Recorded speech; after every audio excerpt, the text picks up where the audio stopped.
Traveling the Vortex.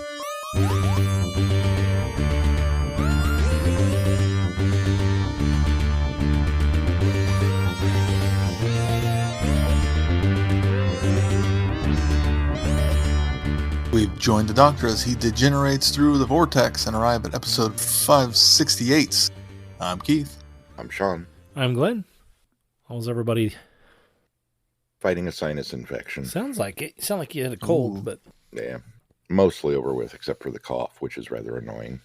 I was feeling poorly on Monday, but it just was kind of a quick one and done, and I didn't even get really that sick. Just seemed like I was getting a cold, and then it sort of all went away. So maybe my flu shot worked. Last week I had a fever in the middle of the night, and then by 8 a.m. it was gone.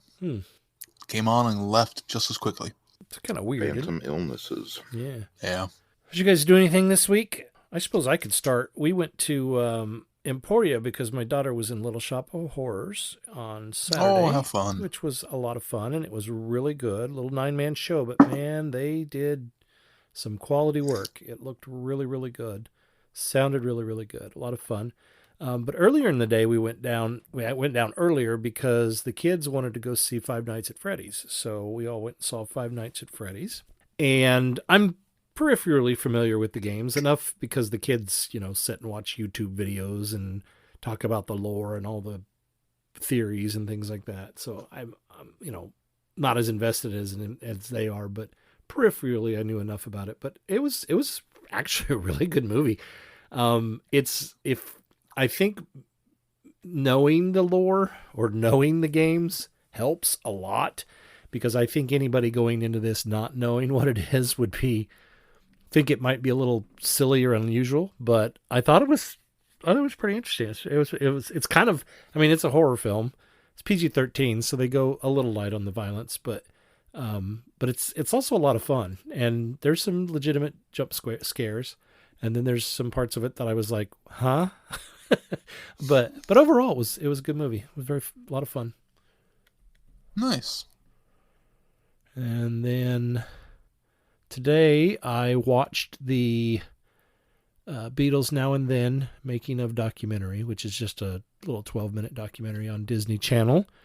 And then I thought that the song would be on there, and it wasn't. So I went out to Apple Music and downloaded the song, and it's a really good little song. I was very impressed. It doesn't sound like a Beatles song as such as they were in like the 60s, but it's more like the sounds they all took when they went on their own in the late 70s, early 80s.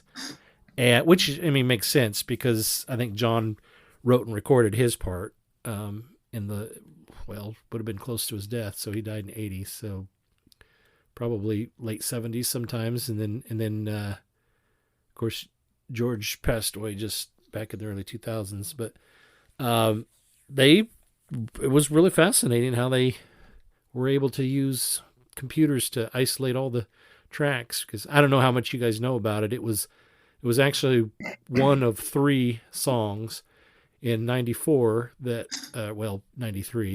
Yoko had given to the Beatles. That was the stuff that John had recorded, and they ended up doing getting back together and recording Free as a Bird and Real Love. Well, the 3rd song was Now and Then, but the track wasn't as good, and they couldn't isolate the piano, and it had like a heavy hiss, and so they decided to shelve it. But they had played a little bit on it, so that's why they have a little bit of George's guitar on there as well. And then when Peter Jackson started doing the Get Back documentary and reconstructing that, they realized that the technology they were using to separate audio would work on this tape that they had of John's. So they went back into the studio and recorded their very last song. That's what it's, in fact, it's called Now and Then, the Beatles' last song. So that's a good, catchy little song. I really like it. Like I say, it's more like their 80s stuff, their solo stuff they did later, but it's all of them together doing that later kind of stuff. So it makes sense. Yeah, that's the amazing thing. I've been devouring every piece of information that's come down the pipe watch the documentary and then listen to the song. And I can't wait for Friday when the music video that Peter Jackson directed comes out for it. Yeah, the song itself is available on YouTube now with just a, plain now and then background. But I guess there's a whole video that comes along with it that's supposed to release on Friday. But it's just really fascinating to, hear him talk about how they were able to lift, using the computer AI to go, this is what John Lennon sounds like. Go find John Lennon in this recording. And it did. It just lifted him right out and played it. And both Paul and Ringo were like, it's like he's in the room with us. Amazingly clear. And I'm glad that this is kind of the example of how to use computer AI for the right thing. Right. I don't want you to go to a computer and go, write me a song that sounds like the Beatles. I don't think anybody wants that. But using it in order to isolate something that they had already recorded and then laying down previously recorded guitar licks on it and then recording new drums for it, that's okay.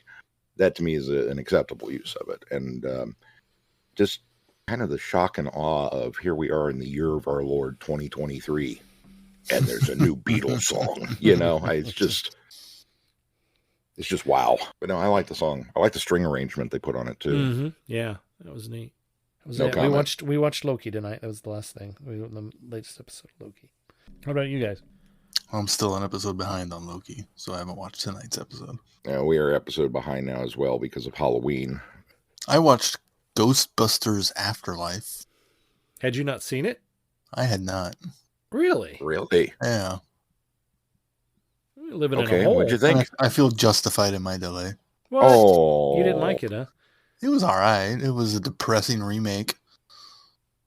The tone of the movie was way wrong the entire time. It wasn't funny most of the time. And it just felt somber the whole time until the actual Ghostbusters kind of show up at the very end. And I felt like everything they did with Gozer wasn't original enough of a story to really warrant it. Well, it was just doing the same story again, set in Oklahoma. The Gozer thing was kind of a retread, but yeah, the tone felt so somber the whole time. It didn't really feel right, I thought. Huh.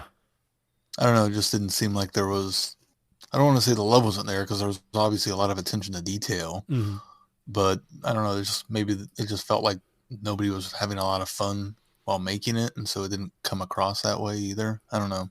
This is all very fresh take here. Yeah.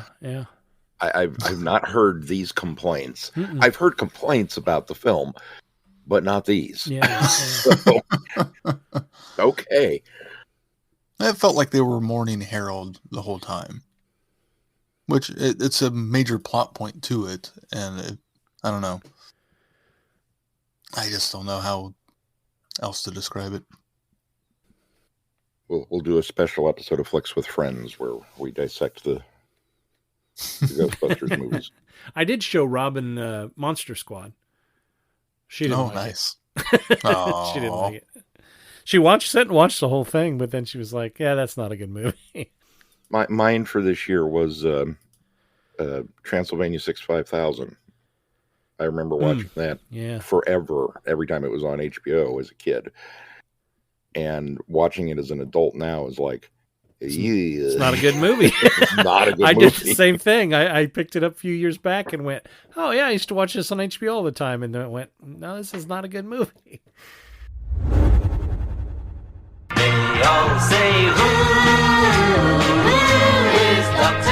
This is Tim Trelaw. This is David J. Howe. I'm Peter Purvis. I am Sadie Miller. This is Lauren Cornelius. Larry, it's Fraser. For all things in the Doctor Who collecting world and beyond, the Doctor Who Collectors Podcast. I'm Larry Van Mersbergen, your host, and I've been collecting for 42 years. You're listening to Traveling the Vortex on the Direction Point Podcast Network. You are invited on an adventure across all of time and space, in a completely random order. It's the Police Box in the Junkyard podcast. Jump in the TARDIS with your hosts, Eric Gulbranson, Asad Kheshki, and Matthew Kressel. Explore Doctor Who TV stories, audio adventures, and books, both novels and non-fiction. The Police Box in the Junkyard podcast. It's the entire Whoniverse. On shuffle. The Police Box in the Junkyard podcast is a member of the Direction Point Network and is available about once a month wherever you find your podcasts. You are listening to Traveling the Vortex.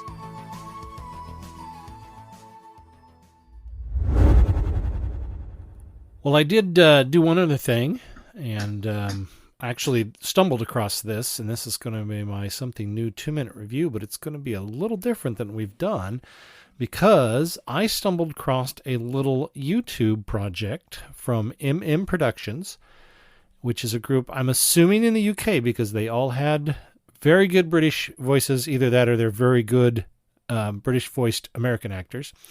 But anyway, this released on October 28th, so it just came out over the weekend.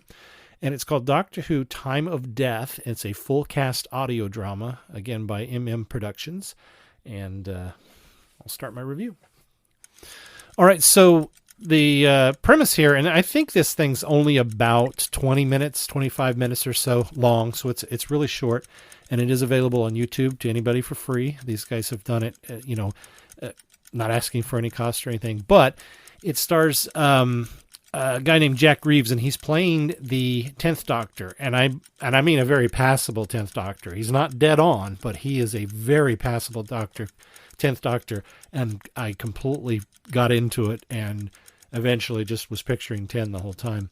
But it's it takes place just before the 10th Doctor's about to regenerate. So it's right after the encounter with Wolf. It's right after the little whirlwind, go back and take a look at everybody and say goodbye kind of from a distance. It takes place right at that moment. And he's transported back to World War I, where the Daleks have now the main adversaries that the humans are fighting in World War I. And he meets somebody called the Showman.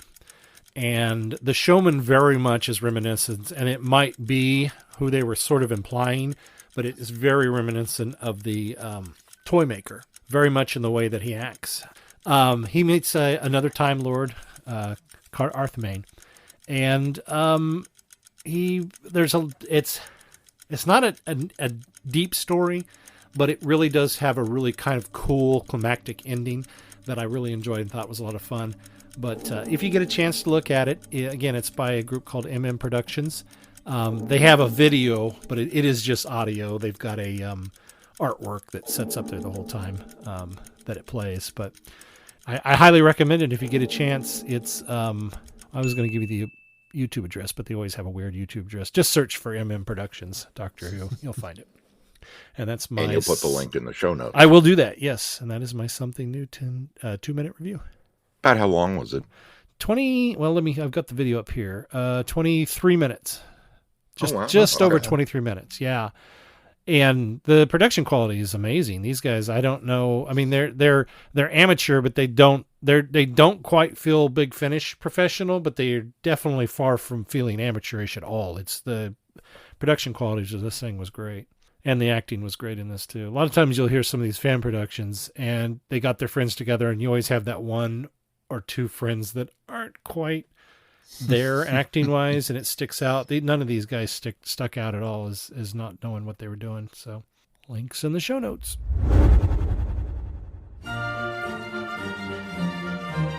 We are going on a journey, a very long journey, through the world of the Target novelizations and publication order. Every week we are looking at a new book, talking about Terrence Dicks, Malcolm Hulke, and all our Doctor Who novelization friends. Whatever you do, keep turning the pages.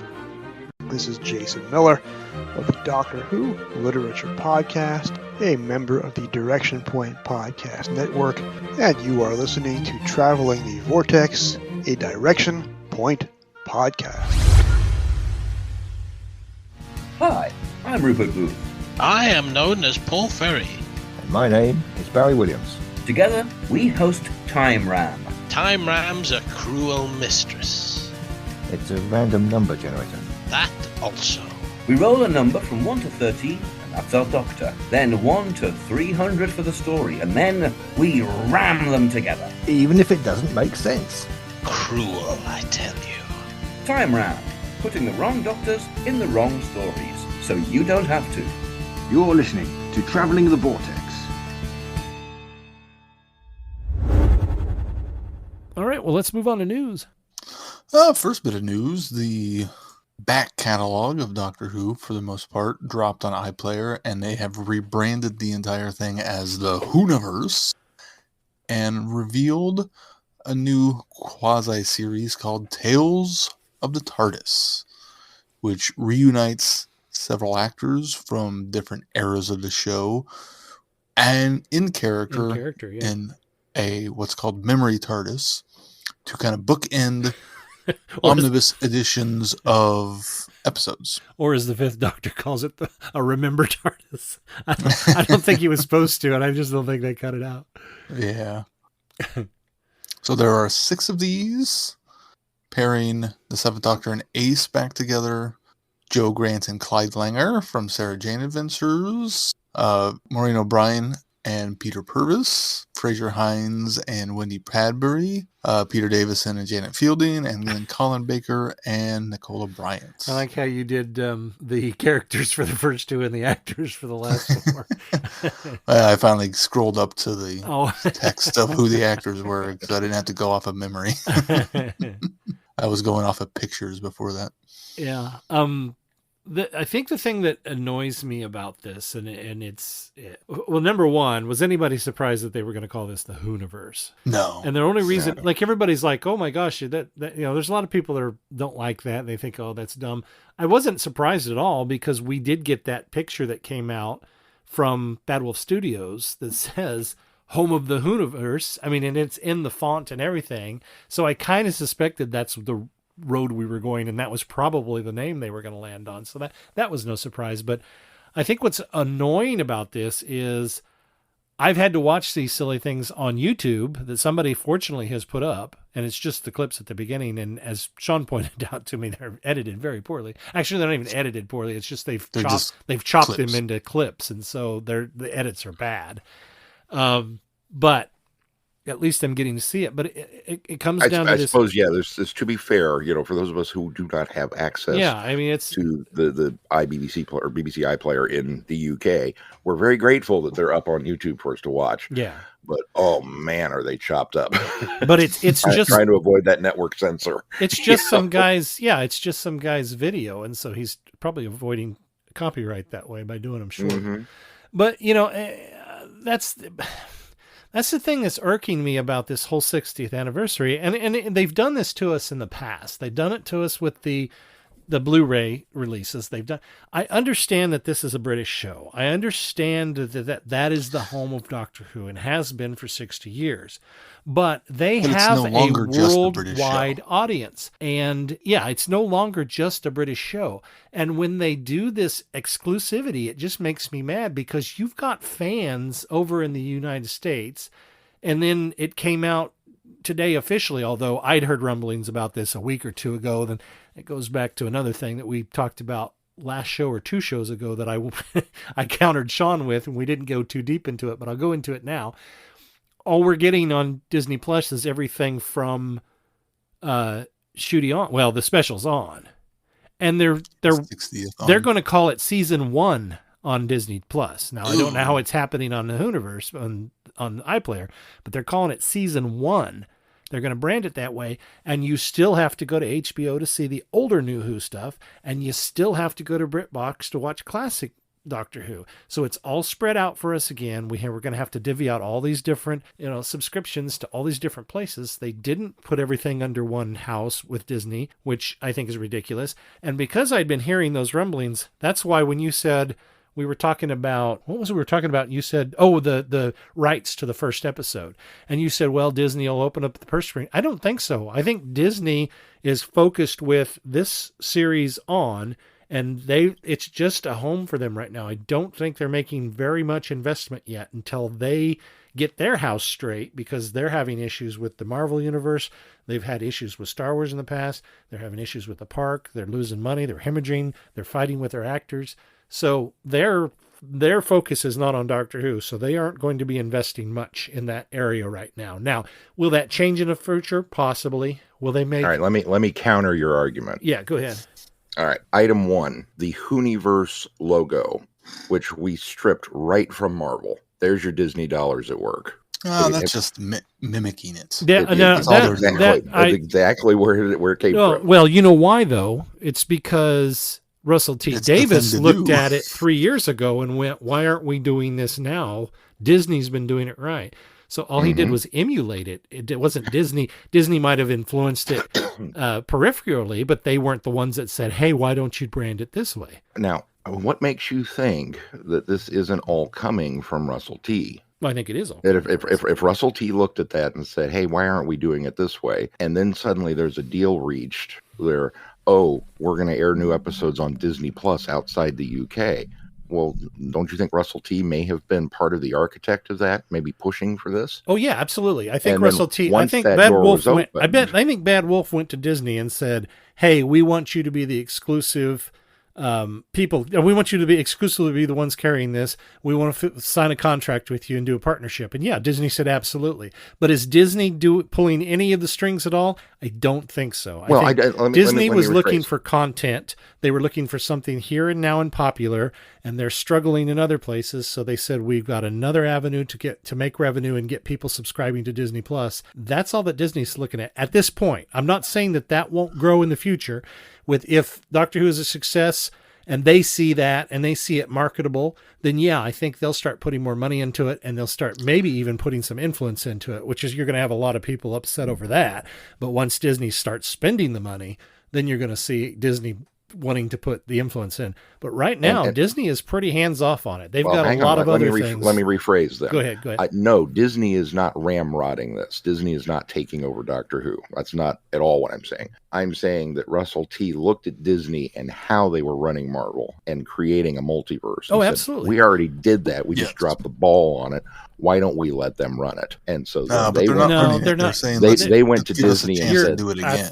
This is what we want. You're 100% and Disney wrong. said, okay. No, they went and said, hey, look what Disney's doing. Let's copy that. That's what they did, because that's what DC's doing. That's what Universal's doing with their MonsterVerse. I mean, all they're doing is copying Disney. Nobody's getting any input from Disney. But Disney's been Sean, the only person to do it right. You're slightly right, but instead of going to Disney, BBC said, "Okay, Bad Wolf, you take care of it." Yeah, exactly. That's what's happened. And then Bad Wolf went to Disney. I bet said, here's the deal. I bet Bad Wolf went to Disney and wanted to give Disney everything and put it under that House of Mouse, but I have a feeling the BBC pulled back and said, well, we can't quite do that yet. And that's why, because I'm sure they have licenses with Warner on HBO that have not run out. And that's why Disney doesn't have that brings up item 2. And BritBox. It's not that we're being screwed that over here, you have to have 3 different subscriptions. It has to do with the fact that they still have the deal for New Who to run on Max. And until that particular license runs out, they can't do anything with it. It's just like when Paramount says, hey, Paramount Plus is going to be the home of all Star Trek, but you can find Star Trek on every cable access network and Netflix and this. It took them a year and a half before they started to pull some of those things. And it wasn't that they were pulling. They were just waiting for the licenses to run out and then not renew them. But then they turned around and did renew some of them because the money was too good. So, I think that's the point, though, is if Disney was sinking money into it, they would then buy out those contracts. Exactly. I disagree, because as soon as they got Marvel, they allowed Netflix to continue to have their shows and run until that particular contract ended. Well, no, the thing but is, it ran until the contract ended. Well, they're not going to. Disney doesn't have money to blow like willy nilly. I mean, well, yeah, they're buying Hulu right now, but it's not. With them anyway. They're not blowing money for the sake of blowing money. Sean, they're going to wait till that licensing deal ends because that's what makes sense. Sean, the Netflix thing behind the scenes, the Netflix series didn't continue, not because they weren't doing well. It's because Disney knew that they were going to be streaming, and so Disney stopped putting ABC Studios or ABC TV television studio money towards it, and told Netflix if they wanted to go on, they'd have to fund it all. That's why they didn't go forward with them. So they basically withheld money, and then... Oh, I didn't say they didn't engineer the reason for that contract. And then Netflix canceled that contract and didn't do any negotiating. For the same reason that when there's a new Spider-Man movie coming out, there are no that's- comics or toys on the shelves because Disney's not going to help Sony market the film. That you're right, but that's not true anymore. They are playing friendly. In fact, they do market Sony stuff for them now. But that's again because they're trying to that's because they're trying to keep friendly with Sony so they can get Spider-Man rights continuing with them. But no, the point is, though, the thing is they come up with these Tales of the TARDIS that we don't get to see because they have these withstanding contracts, and I understand Same that. with that documentary that David but that Tennant documentary that David, there's no reason why they couldn't have done that. That's arbitrary. Yeah, maybe it has clips from it, but I don't imagine that clips are part of that contracts with those. I'm sure it's just whatever's on the channel at the time. I'm sure anything that is a clip show, BBC has 100%. They can do anything. So that could be on Disney Plus. I think you're not looking at the complex issue. I mean, we sat through how many years of wondering whether or not Doctor Who the movie was ever going to get a physical release because nobody knew who owned it, even though it says Doctor Who and it's a BBC production. And the fact that there were 10 different studios attached to it at one point in time, and they kind of sort of now have all that cleared up. You're just making my point for me, because what you're saying is that's not a new thing that's happened. This is something that's been happening forever. So what you're saying is I should just know better and get used to it. And what I'm saying is BBC needs to get their crap straight, and they need to start understanding that they've got a market over here, and they need to do more to make this stuff available to us as well. And I'm sounding like a privileged little fanboy, but it doesn't make any sense for them to have all of this focus over there, and we get the dredge of stuff. I mean, the DVD, they're not selling Blu-rays over here the way they sell over there because they don't think they'll sell here, but every time one of these Blu-rays comes out, they sell just as well over here as they do in the UK, and they don't see that, and that's what's so annoying about this.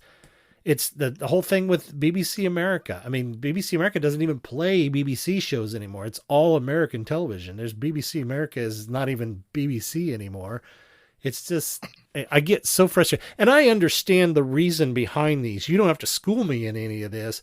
My point is the BBC's been screwing this up for years, and they don't feel like they have a market over here. And I understand that it is government-owned television, and they have a licensing thing, but they created BBC Worldwide, which is a subsidiary affiliate of that, so that they could market that stuff overseas, and they continue to mess that up. I'm hoping that Bad Wolf, in fact, I was one of the only people for the longest time championing the fact that BBC was turning this over to an outside company, because I knew once that happened, they realize how marketable it is outside of the UK.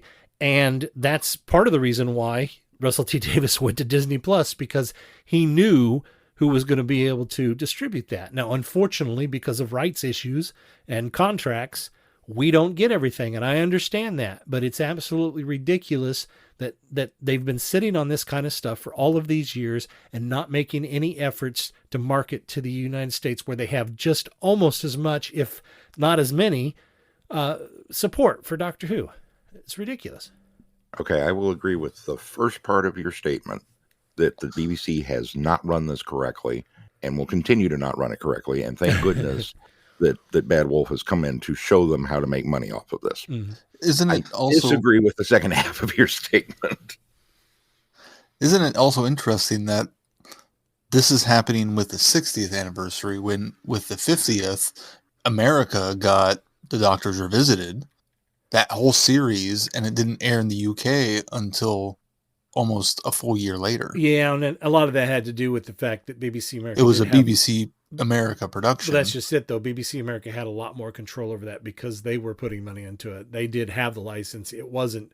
Max didn't get the license until... In fact, I think Amazon had it before Max had the license on Doctor Who. It wasn't until, I think, Capaldi's era that it ended up on Max, right?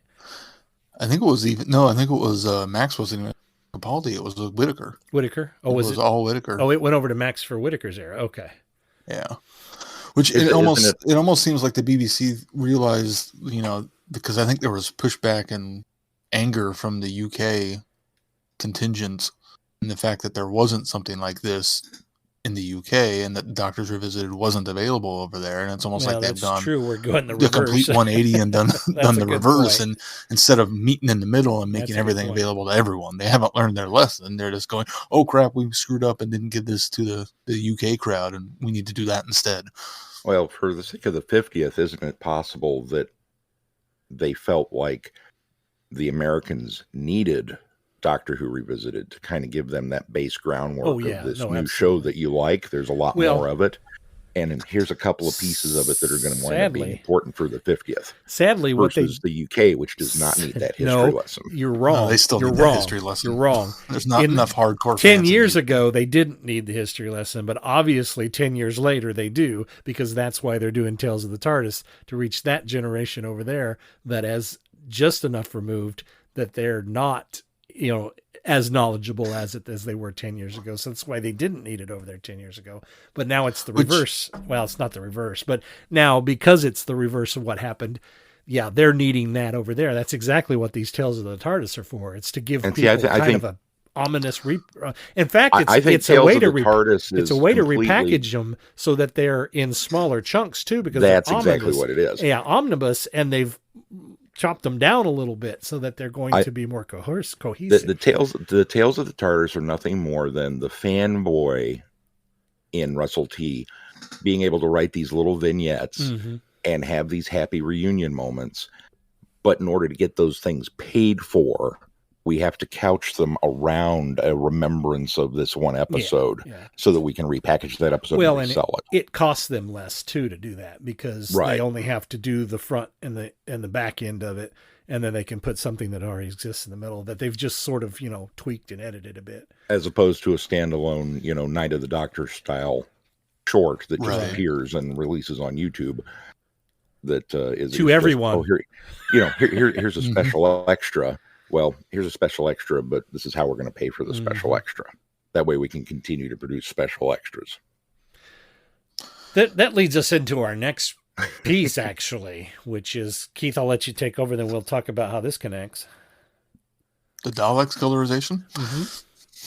Yeah, so the Daleks, the episode, the story, The Daleks, is going to be released on the anniversary, not anniversary of the transmission, but the anniversary of the series, the 23rd of November, on BBC 4 in a colorized omnibus version. 75-minute blockbuster to appeal to today's modern audiences. They're going to cut 6 episodes, 6 20-minute episodes down to 75, which is a great cut out all of the chasm. which is a great idea. The cavern stuff's going to be just quick and done. But I doubt they even show it. That's probably true. That's another thing, though. That's another thing that is happening, which I'm glad. I think this is cool. This is a neat. This is a neat. Yeah, well, exactly.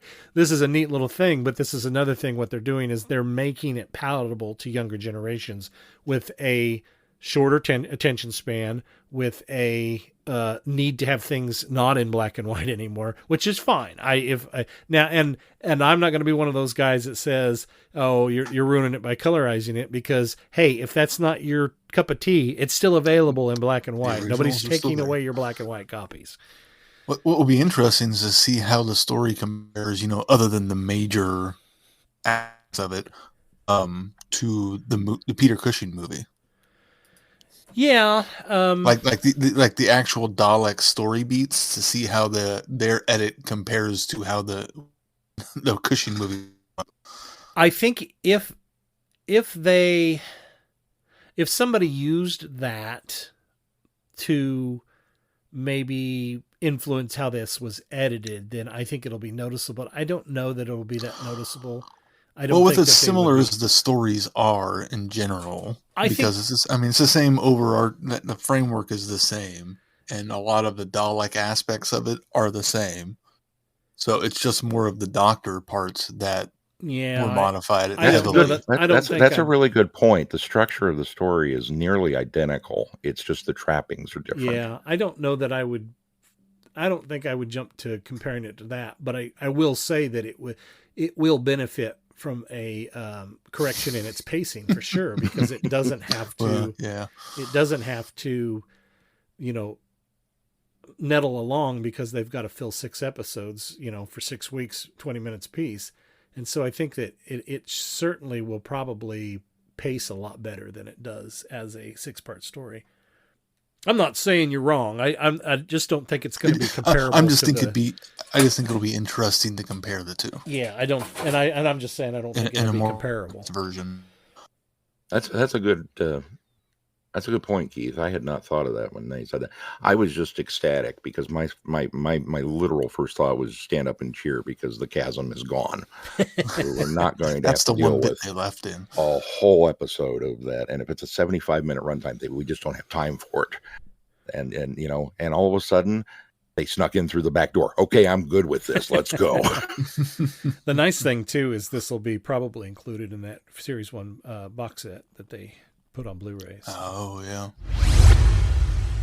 Hello, fellow time travelers, and welcome to the Doctor Who Target Book Club podcast, the only podcast to discuss, in story order, all the Doctor Who novelizations. My name is Tony Whitt, and every 2 weeks or so, I'm joined by a 2 to 3 person discussion panel, including our so-called expert who's been a Who fan since 1979. That would be me. We also get the views of intermediate, casual, and novice fans who either have never seen the show or who have never read these books until these podcasts, including Dalton Hughes and Alison Fitz-Seyfried. You can find us on iTunes, Stitcher, Spotify, or wherever you find good podcasts, or even ones like ours. You're listening to Traveling the Vortex, a Direction Point podcast.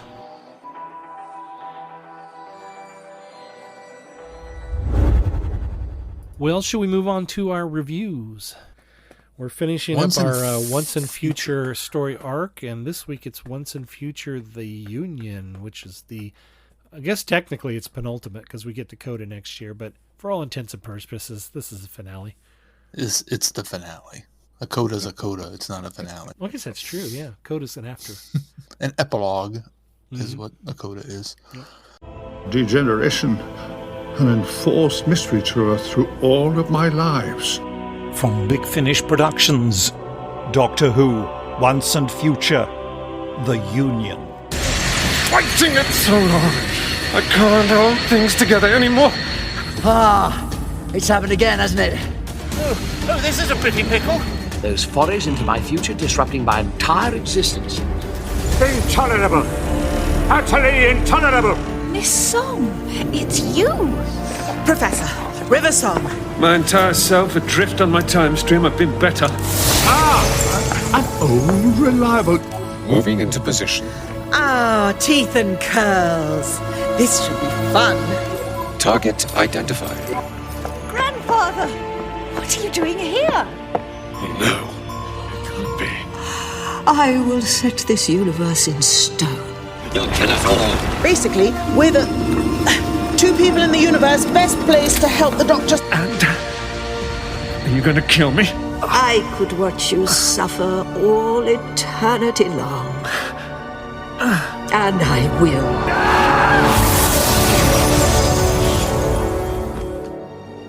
Big Finish, for the love of stories. Ooh, jammy dodger. Here, bit dusty, but you can pick off the fluff. The Doctor responds to a distress call from his granddaughter Susan, taking him to the Diamond Array, a huge dimensional space station. Once there, his instability increases as the 4th and 8th Doctors discover the array's terrible purpose. Meanwhile, River Song has made a deadly alliance to try to save her husband, and the truth about the Doctor's degeneration will finally be revealed. Bum, bum, bum. I meant to load up the Price is Right horn on this one, and I forgot. Oh, really? It's not that bad, but yeah, there are parts of this story that are a lot of fun. That's really good. I immensely enjoy the focus on not just the 8th Doctor, but a lot of the 4th Doctor back into this one as well. Although he had his own story, I was kind of surprised they put him in here as heavy as they did. I sort of felt like it was a logical leap for the Union to be the end of the line, at least for now, of the Time Lord that's been known as the 2 and the 7 and the 9. And so I thought that was a justified ending, but it was a little underwhelming to me because I think I was expecting something a little more grand.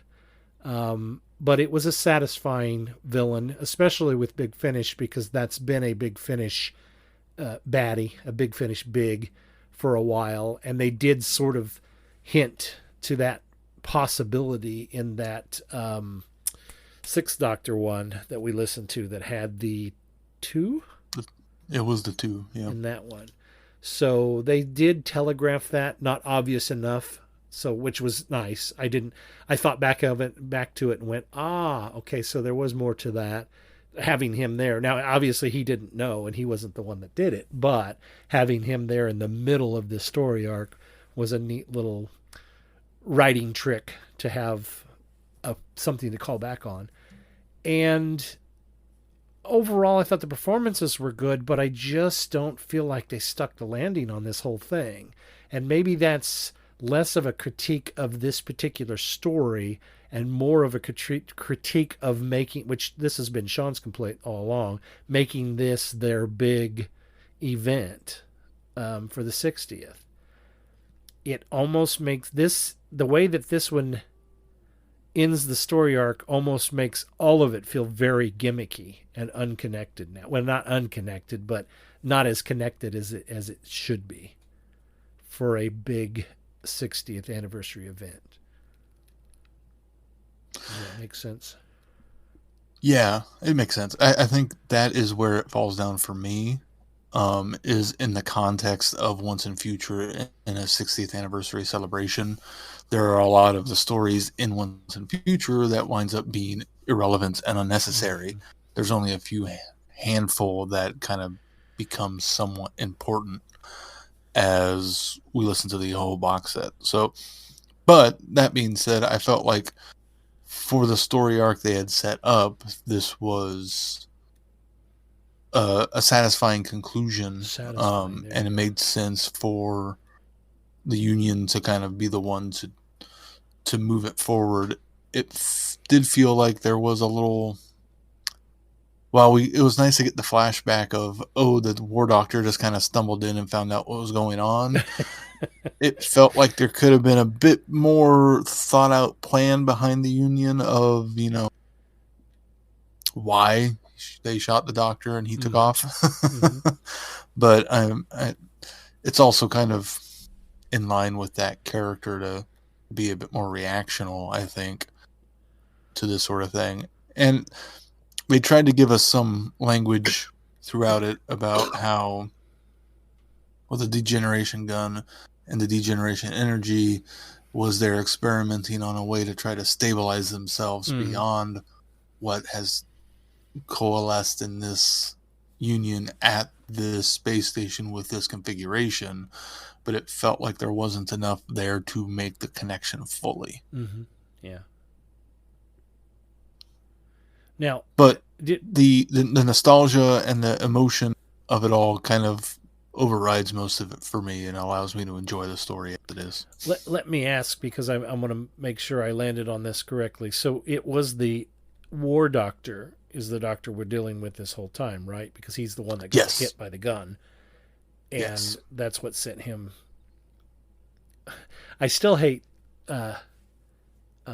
degenerating, because degenerating to me feels like you're going to go backwards the whole time, but then they had all these future versions. So I've always hated degeneration, but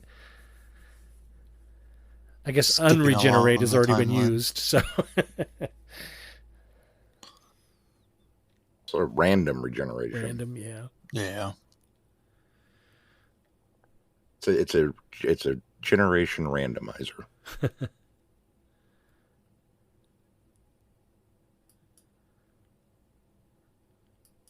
Sean, what'd you think? Well, I liked it. I liked the story. I liked the fact that the Union was the big bad. Didn't see it coming. And as Glenn pointed out, it felt right for a Big Finish story. I was also very appreciative of the fact that it wasn't the Daleks or, one of the usual suspects, as it were. Because that, kind of kept it fresh in a way. And so that was a pleasant. In fact, they threw me with the casting of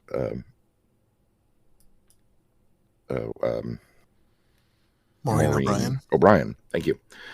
Her name was right there on the tip of my tongue, with Maureen O'Brien, because she sounded so familiar. And so I went and looked up, who is this character playing the Union? Maureen O'Brien. Oh, yeah, she was Vicky. Okay. God, is Vicky going to be the bad guy? Like, I totally, went in a different direction than, how are they going to explain this?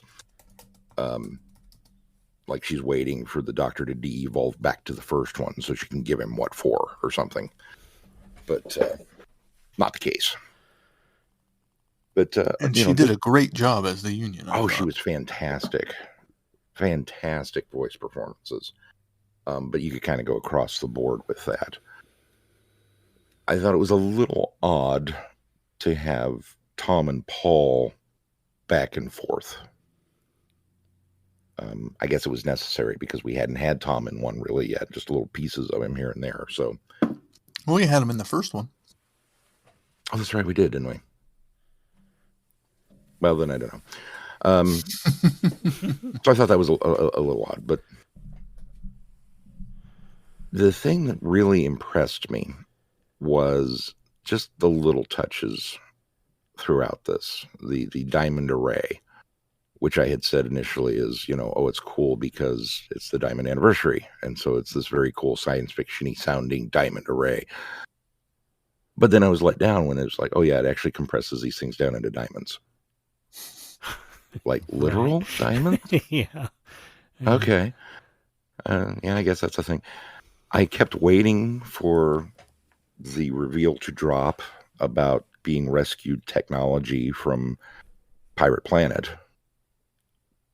Or at least a reference to Califrax, but nothing ever came. And I was like, oh, kind of feel like we dropped the ball there, guys. We have seen this before, just not on this scale. But okay. And if there's any sort of thread of a connection to that plot in Pirate Planet, he's going to find it, isn't he? I'm going to look. I will be on your porch pulling up the welcome mat looking for the key, I tell you. But so yeah, I kept finding these little threads that were like, ooh, where's this going to go? And then it didn't really go anywhere. But that was okay, because for the story that it told, it was an entertaining yarn. It was a well-spent hour within the Doctor Who universe. As far as a here's the end-all be-all supplement of this narrative thread that we've been weaving for, which is something we've kind of complained about from the get-go, is that they came up with a nifty reason for it to do this, I guess. And then it still doesn't necessarily make a lot of sense. It was just more of a convenient way to do it. And so, we're writing the story backwards. We're starting with, this is the end result that we want. How do we get to that point? Mm-hmm. It's like, a lot of times you can't do Doctor Who that way. Yeah. Because it just doesn't have the organic feel to it that storytelling should have. Well, and I have to wonder how much of this came about because of COVID. Maybe they had a different plan for it. COVID kind of maybe shifted agendas. And I commend them for wanting to get as many different characters and different pairings that we haven't experienced before, which I thought they did a good job in a lot of these stories of doing that. But somehow they just felt like they could have been, it comes off as stunt casting in that case, because the stories don't have a grand enough allure to them in order to justify the fact that they put some of these pairings together. Just it almost felt like, and I don't think it was, but it almost felt like they did it because they could do it, and that's what I think I was disappointed about most.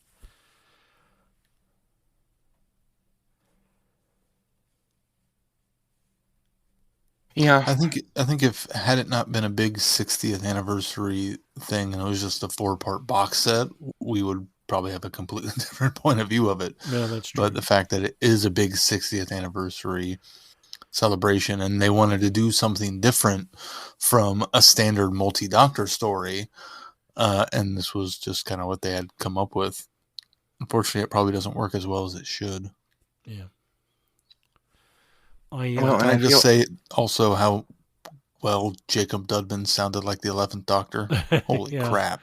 Oh, that was another thing. When I saw the trailer for this, they spoiled that for me in the trailer. At the very end of the trailer, they have Dudman doing the 11th Doctor. But it didn't occur to me because they don't say in the trailer who's doing it. And then I thought, which I thought would have been awesome, then I thought, is this how they're going to... They've got Matt Smith signed, but they can't officially do anything with him until next year. And so they, were able to put him in this just briefly, and then we're going to get an 11th Doctor story a year from now with Matt Smith. And then when I went to the credits and realized, it's not been doing the voice. Yeah, but he does a great 11th Doctor. The 12th Doctor, he does a better 11 than he does 12. Yeah, not quite as not quite there on the 12th. I think the other thing that is a little disappointing, and maybe it's because we just came off of Jodie, and this would have been probably recorded and wrapped before she even maybe bowed out or announced that she was bowing out. I was a little disappointed that we didn't get a 13th Doctor reference in some way. We got all the way up to 12, but we didn't get some sort of 13th Doctor. Maybe they were, I want to believe that it's because she hadn't bowed out yet when they wrapped all this up recording wise. And that's they why, did finish recording it almost 2 years ago. Yeah. And so, but part of me wonders if maybe because they just wanted to distance themselves from 13 for a while, as everybody feels like they're doing, before they.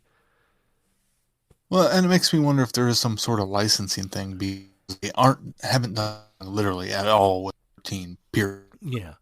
And if I know once upon a time we had talked about how, the BBC holds such a tight license on the current Doctor that you can't do as much with it without their blessing. Right. It makes me wonder if they were just not even going to try to dip into that well yet until she had actually fully moved on. Yeah. And while she has, by the time this aired, when they were writing it and recording it, it hadn't happened yet. Well, and if you think about it, we haven't even, we know that she's got audios coming, but we haven't even got Renegade Doctor yet. So. Yeah, that's true.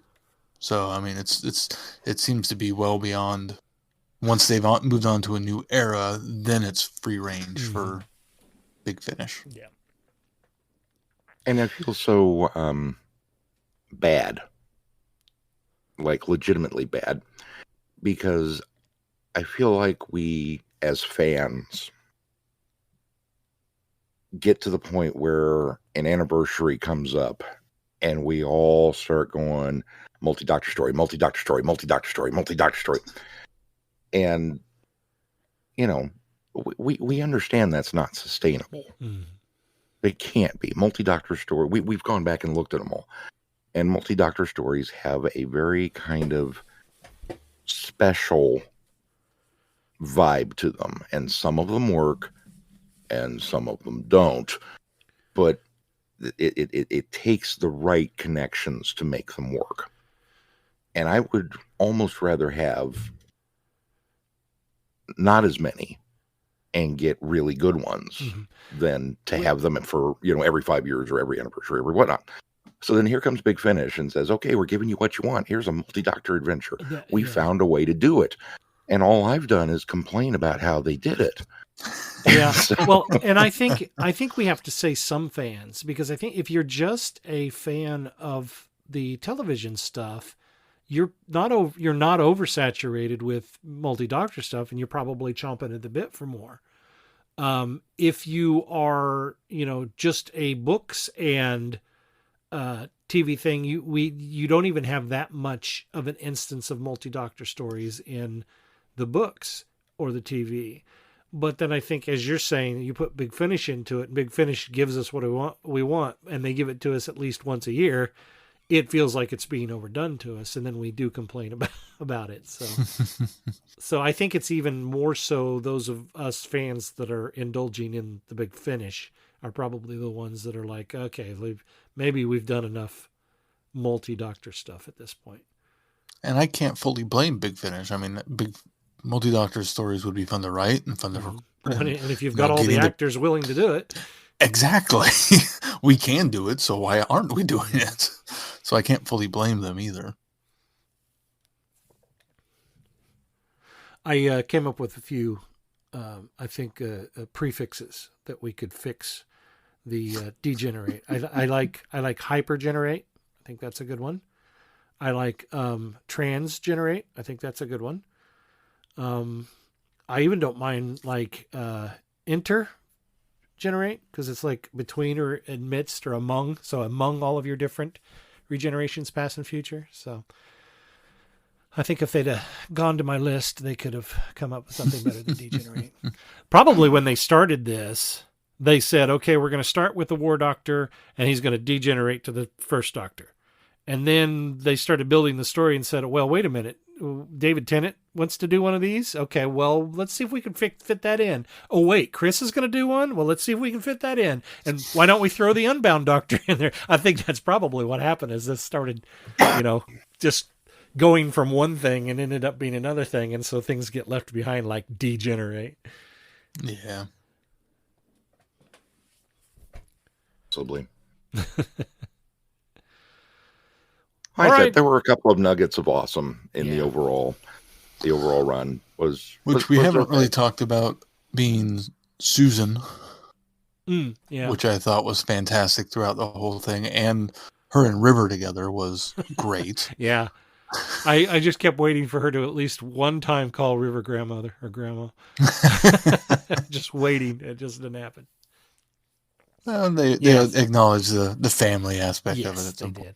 Yeah, Susan was a lot of fun in this. I can't believe I completely overlooked that when we were discussing that earlier. And River was a lot of fun too. River, plus the River playing both sides, I thought was really cool, because it was very much in her MO and her method, and not only her method, but her tactics. I mean, that's something that she would do. And always for the benefit of the Doctor, but very good at infiltrating the other side too. So that was cool. Work backward from the result you want. Right. Which is true. I mean, that's what you got to do when you're problem solving. Yeah, that's right. and the pulling of the heartstrings when all of the future incarnations, kind of get to say hello to Susan was fantastic. Yeah.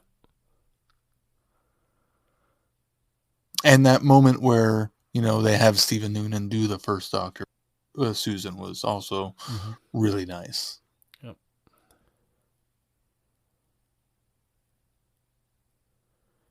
There's a lot of good fan service in this one. All right, Sean, what do we got coming up on the schedule? Well, coming up next on the schedule, we are going to take a aside for some fun and games. Little R&R, little rest and relaxation.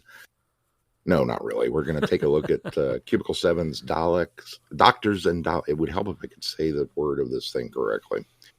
Doctors and Daleks. I don't know why I want to put the Daleks first, but I always do that. It's because they're so cool. Doctors and Daleks RPG from Cubicle 7. And we are actually going to, play. So you talk about fun and games. We're going to play, and you'll get to see how good our storytelling skills are, and more importantly, how good or bad Glenn and Keith's rolling skills are. And then we have some more 60th anniversary tie-ins with the ongoing 14th Doctor comic strip, we believe, coming to a close, Liberation of the Daleks, along with the Titan graphic novel, Once Upon a Time Lord. And then we'll do some more anniversary specials tying in for the 60th with the documentary Doctor Forever, episode 4 specifically.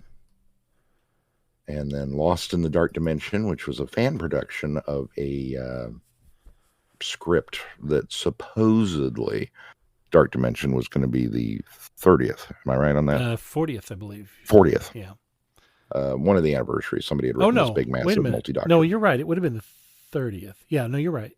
Because I think it's 30th. Was it the 30th that they ended up doing Dimensions in Time? Yeah, because Yes. Pertwee was still alive. So.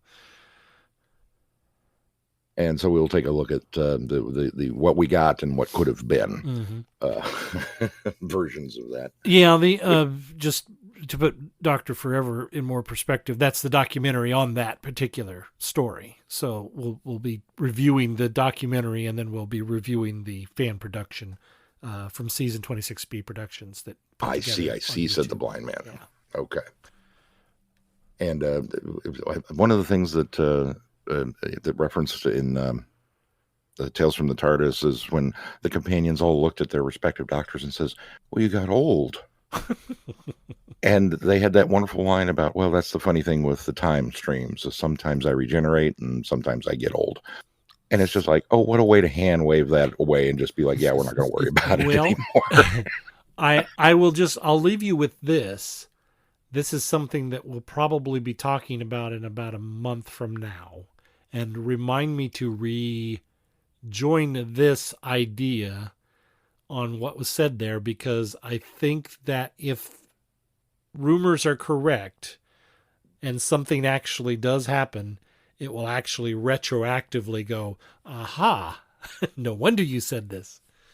Oh, really? Yeah, so just remind me when we get done with the specials, remind me to revisit that statement. Look at Glenn dropping the big nuggets of what if. Okay, you keep your secrets. And then, of course, after that, we have, what's this on the schedule? Actual living, breathing Doctor Who episodes. Oh, my hearts. I don't know if I can take it. Yeah, it's been a little more than a year since Power of the Doctor aired, which was the last Star Beast, Wild Blue Yonder, and The Giggle coming soon. And, of course, you can continue to find us on our website, travelingthevortex.com. If you get any value on this podcast, why not consider putting some value back into it? You can do that by becoming a patron and click on our Patreon link and support us there. You can unlock audios and specials from us. We're going to have another trivia quiz coming up. I've got one in the works right now that's going to be uploaded here pretty soon. And then if you can even just give $1 a month, that helps keep us on the lights on here, and you get all that special audio. We don't lock you out for... We don't have tier levels yet where you have to hit $5 or $10. Everything is good to go, just even for $1. We would love for you to contribute more if you could, but even just $1 helps us out. It's just $1 a month. I mean, that's less than what? A song for iTunes a month. Well, not anymore, because that's like $1.29 now. But it's not a lot of money. I mean, I know these days things cost more, but $1 is just a drop in the pan once a month. Please consider giving us a 5-star review wherever you subscribe to the podcast. Helps us bump up in the ratings and the recommendations, and then you can join in the conversations on our listeners forum on Facebook. Of course, you can also find us on TikTok, Twitter, or what was formerly known as Twitter and now is called X. I will never get used to that. And Instagram. Anything else we need to talk about before we close this program? If not, until next time, I'm Glenn. I'm Sean. I'm Keith. Cheers. Good night, everybody. Be seeing you. Thanks for listening. You have been listening to Traveling the Vortex. Doctor Who and all of its associated programs are owned and trademarked by the BBC. No infringement is intended or implied. Direction point! Direction point! A Doctor Who podcast network.